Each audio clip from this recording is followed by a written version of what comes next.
Would you support a children's adoption agency knowing that they are known for many children dying in their care from abuse, mistreatment, and little to no care? No, you would not. Then why do you still consider buying from big chain pet stores that do the same things to animals? Hi, my name is Ronnie Laffelmacher, and I am here to persuade you not to buy animals from big chain pet stores due to them being cruel to their animals, and to inform you about better and more ethical options you have to gain a new best friend and stop the support of animal abuse in big chain pet stores. And this is because we all love animals, and we all especially love those animals that are in our family and we want what's best for them. So, the background on this is there is a report from PETA Exposes and Investigates in 2015 in Pennsylvania at the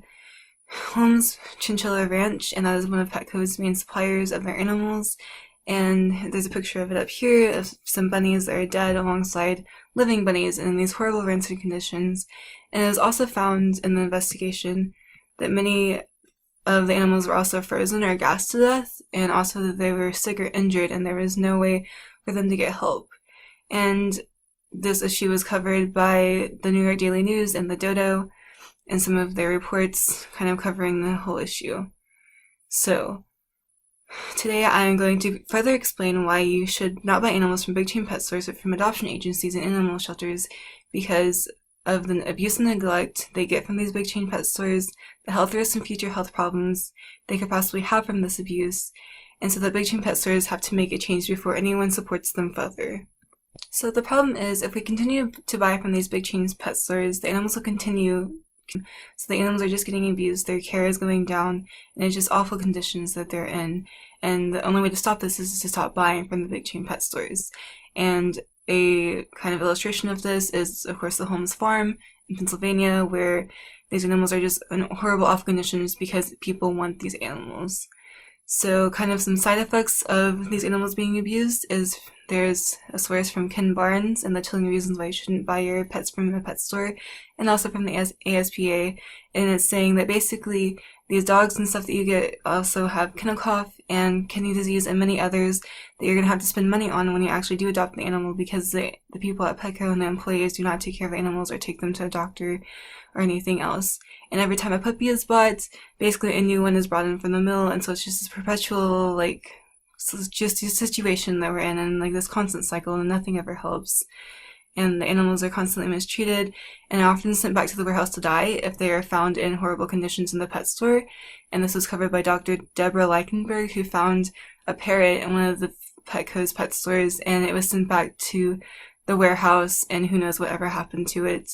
And so we also see a lot more situations like Holmes Farm. They're covered by PETA Exposes and Undercover Investigations, and just these animals are dying, and there are many other examples of this around the country. It's just Holmes Farm is one of the most renowned ones. And Petco and PetSmart are also known for giving bad caretaking advice, especially of animals like reptiles and bearded dragons. And there was one situation covered by Sheriff Berger that the employee had said to put sand in the bearded dragon's cage, but actually that can cause impactation and the animal to die because its intestines are blocked.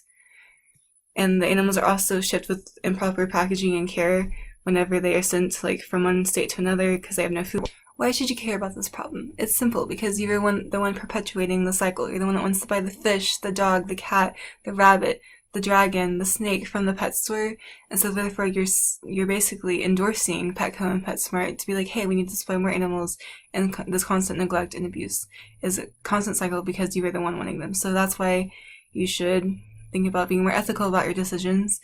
and if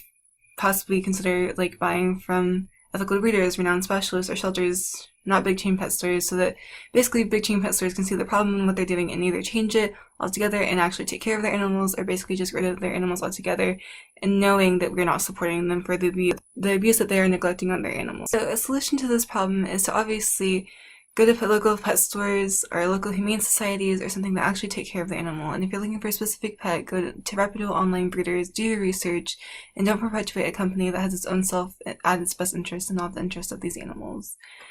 So you can go to, here in Stillwater, you can go to the animal shelter or welfare, the Tiny Paws Kitten Rescue, and there are many other options that you can just kind of explore to better, actually help an animal that is in need and not perpetuate this cycle of abuse that we are basically endorsing. So If you no longer buy from Petco or PetSmart, they know that you're not endorsing them, and they realize they're not making money off of you anymore, and therefore they will end the cycle that they are doing. And some practical experience of this has been written by and today by John Ritter, and it was just recently Petco banned the selling of shock collars because it realized that people were not endorsing this, and it was bad and it was abuse to the animals. So it's the same way with stopping the cycle of not buying the animal at Petco or PetSmart, and therefore we actually end the cycle because they realize that that is not what the consumer wants, and the consumer does not agree with it any longer. So some problems people pose to the solution is the fact that they don't think that Petco or PetSmart will quit supplying these animals, but the truth is they most likely will, because they realize that they're spending so much money on supplying the animals, transporting them, and housing them in their stores, and when no one is selling them, they'll realize that they're just wasting money, and since their main objective is sadly money, they will realize that this is no longer worth their time or money or effort. And also, people are worried that the extra costs that are known for, buying from a reputable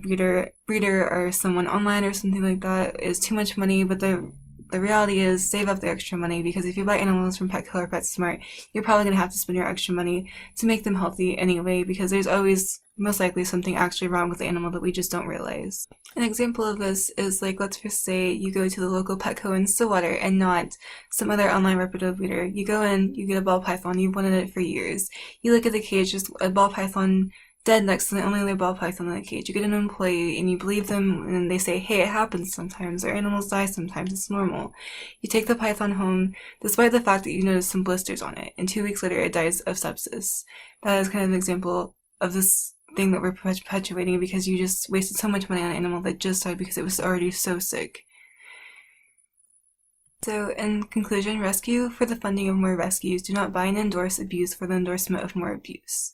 So today you've been educated on why it's important and necessary to adopt from reputable breeders and humane societies and stuff like that, rather than buying from big chain pet stores because of the abuse that they suffer, and the big chain pet stores, the health risks that are associated with the abuse, and because we're trying to stop the abuse from the big chain pet stores, and this is the steps to take to do that. So my challenge to all of you guys, and then the next time you go into a pet store and you notice the animals are not being taken care of and that they've possibly in poor health or not doing well, go document it, go to a higher authority like call the Humane Society or PETA or someone, publicize, and then push for better animal protection laws. And this is all according to an article from the Animal Legal Defense Fund that kind of tells us more about what to do in these situations. And here are some links that you can go to sign some petitions on how to stop Petco and PetSmart from selling these animals, and just what to do overall.